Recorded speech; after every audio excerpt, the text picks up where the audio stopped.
जय श्री कृष्ण दोस्तों। हर हर महादेव। कैसे हैं आप सब? स्वस्थ और सुरक्षित होंगे। दोस्तों, सोमवार के दिन आप सभी जानते हैं भगवान भोलेनाथ को जल समर्पित करना चाहिए। ये तो बहुत ही अच्छी बात है। यदि आप प्रतिदिन भगवान भोलेनाथ को जल समर्पित करते हैं, आप कुछ नहीं चढ़ा पाते, एक चावल का दाना ही चढ़ाते हैं, अक्षत जो अखंडित हो वह दाना चढ़ाते हैं, आपको एक विशेष फल प्राप्त होता है। आपके जीवन में कोई भी कष्ट नहीं रहता।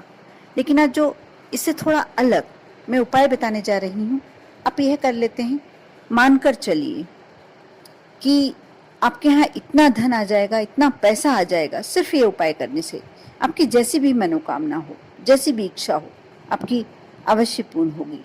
साथ ही कोई भी शत्रु, यदि आपसे कोई व्यक्ति द्वेष रखता है, आपको हमेशा हानि पहुंचाने का प्रयास करता है, आप मानकर चलिए। ये जो उपाय कर लेते हैं, जो मैं बताने वाली हूँ, ये उपाय कर लेते हैं, उसके बाद कैसा भी शत्रु हो, कितना भी शक्तिशाली शत्रु हो, जब तक आप आगे बढ़कर स्वयं उससे सामना नहीं करें, वह आपके सामने नहीं आएगा, आपसे लड़ना नहीं चाहेगा। स्वयं ही एक उसके मन में ये भाव आ जाएगा कि नहीं, मुझे उसके समक्ष जाके उससे लड़ाई नहीं करनी है। बहुत ही अच्छा उपाय है, इसे आप एक बार अवश्य ट्राई करके देखें, कर अवश्य देखें।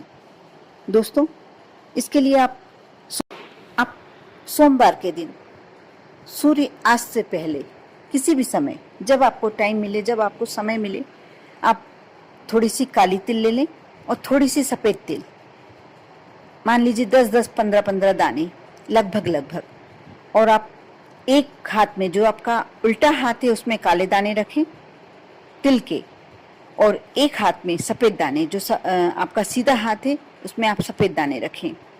और आप ये उपाय कहीं भी बैठ के कर सकते हैं। यदि आप अपने घर के मंदिर में के समक्ष करना चाहते हैं तो भी कर सकते हैं।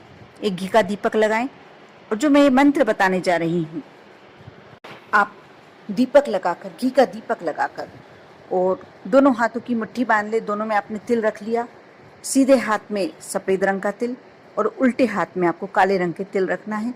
दोनों हाथों की में मुट्ठी बांध लें, और भोलेनाथ के समक्ष, आपको ऐसा नहीं है कि कोई गिनती के आपको इस मंत्र का जाप करना है। आप एक कुछ समय, जब तक आप कर सकते हैं, 1 मिनट, 2 मिनट, 5 मिनट, 10 मिनट, जब तक आपका मन हो, आप इस मंत्र का जाप करें। मंत्र इस प्रकार है: ओम सोम सोमेश्वराय नमः। आप मंत्र फिर से सुन लें: ओम सोम सोमेश्वराय नमः।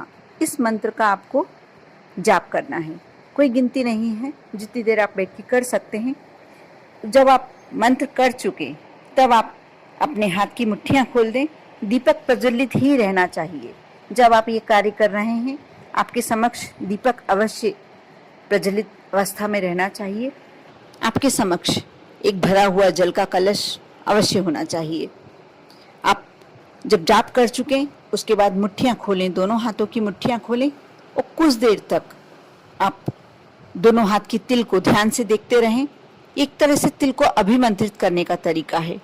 आपने इतना कार्य कर लिया, उसके बाद आप अपने घर में, यदि आपकी कच्ची ज़मीन है आपके घर के आसपास, तो उसमें ये तिल दोनों तरफ, जैसे उत्तर दिशा में, आपको 2 अलग अलग जगहों पर ये तिल डालना है।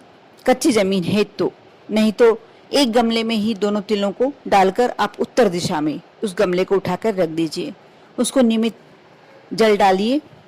यह तिल जो थोड़े दिनों बाद उगी आएगी, उसमें पुष्प आने लगेंगे। आपने यह जो उपाय किया है, अभी से मानकर चलिए कि ये उपाय करने के बाद आपका आधा कार्य हुआ है। लेकिन जो भी समस्या के लिए किया है, या जो भी मनोकामना के लिए किया है, आपकी वह मनोकामना पूर्ण होने लगेगी। लेकिन इसके बाद का भी उपाय है, आप उसमें कुछ समय बाद तिल में रोपे आ जाएंगे और पुष्प आएंगे। वह पुष्प आप भोलेनाथ को जल के कलश में डालकर 5 सोमवार अवश्य चढ़ाएं। और जब आप जल समर्पित करते हैं, आपको आप महिला हैं तो शिवाय नमः ओम, और यदि पुरुष हैं तो ओम नमः शिवाय, इस मंत्र का जाप करना है। यहाँ भी आपको गिनती से कोई मंत्र का जाप नहीं करना। इस कलश में आपको सिर्फ तिल के जो फूल हैं, पुष्प हैं, वह डालकर चढ़ाना है। 5 सोमवार करना है। आप चाहे तो ज़्यादा भी कर सकते हैं, लेकिन आपको 5 सोमवार तो करना ही करना है। बहुत बड़ी समस्या भी आपके जीवन की है। यदि बहुत ज़्यादा कर्ज भी चढ़ा हुआ है, आप मानकर चलिए कि आपका वह कर्ज अवश्य उतर जाएगा। आपके जीवन में पैसे की, धन की कोई कमी नहीं रहेगी। और दूसरा, इसका सबसे बड़ा फायदा ये है कि आपके शत्रु दबकर बैठ जाएंगे, आपके शत्रु उभर नहीं पाएंगे। जो आपसे शत्रुता रखता है, भले ही वह आपका दोस्त ना बने, लेकिन आपके समक्ष लड़ाई करने का एक हिम्मत नहीं कर पाएंगे।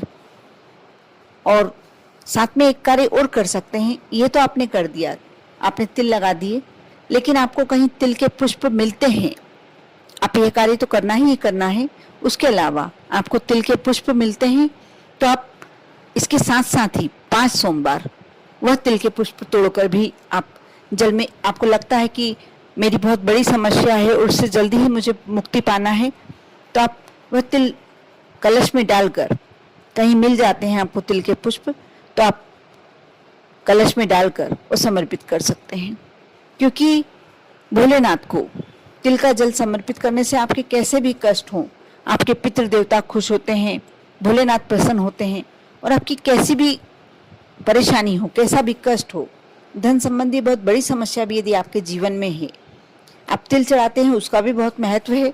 यदि जल में तिल डालकर भोलेनाथ को समर्पित करते हैं, उसका भी बहुत महत्व है। लेकिन जो तिल के पुष्प और आपने जो उपाय कर कर उसको अभिमंत्रित करके रोपा है, रोपने के बाद जो पुष्प आए हैं वह आपने तोड़कर जल में समर्पित करके चढ़ाए हैं, आप मानकर चलिए कि भोलेनाथ अपनी इतनी कृपा बरसाते हैं कि आपके जीवन में कोई भी कष्ट आता ही नहीं है। धन संबंधी कष्ट, समस्याएं आपके जीवन से एकदम चली जाती हैं। और दूसरी, शत्रु संबंधी समस्या, क्योंकि व्यक्ति हमेशा डरा डरा तभी रहता है जब उसके जीवन में बहुत सारे शत्रु, और शत्रु कोई दूसरे नहीं होते, अपने ही शत्रु बन जाते हैं। एक समय ऐसा आता है कि यदि कहीं हमें कुछ ज़्यादा पैसा कमा लिया है या हमारे बच्चे कुछ अच्छी लाइन पर चले गए हैं, हमारे घर में सुख देखकर अपने ही हमसे शत्रुता रखने लगते हैं।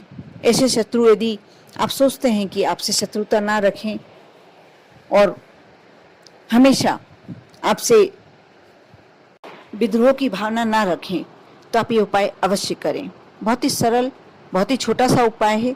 कुछ लंबे समय जरूर है, आपको 5 सोमवार तो करना ही है, लेकिन इसका सीधा सरल उपाय ये है कि यदि आपको तिल के पुष्प मिलते हैं तो आप कलश में डालकर वो भी समर्पित करते हैं, लेकिन उसके पूर्व आपको वह तो करना ही होगा जो मैंने काली तिल हाथ में लेकर और सफ़ेद तिल हाथ में लेकर मंत्रों का उच्चारण कहा है। साथ ही वो अपने गमले में रोपना, क्योंकि जब हमारे गमले में तिल के पुष्प आते हैं, तिल जो रोपा है आपने, वह जब फल जाते हैं, आपके जीवन के आधे कष्ट तो तभी दूर हो जाते हैं। कर देखें, विश्वास रखें, श्रद्धा रखें आप पर और आपके पूरे परिवार पर। भोलेनाथ की कृपा हमेशा बनी रहे।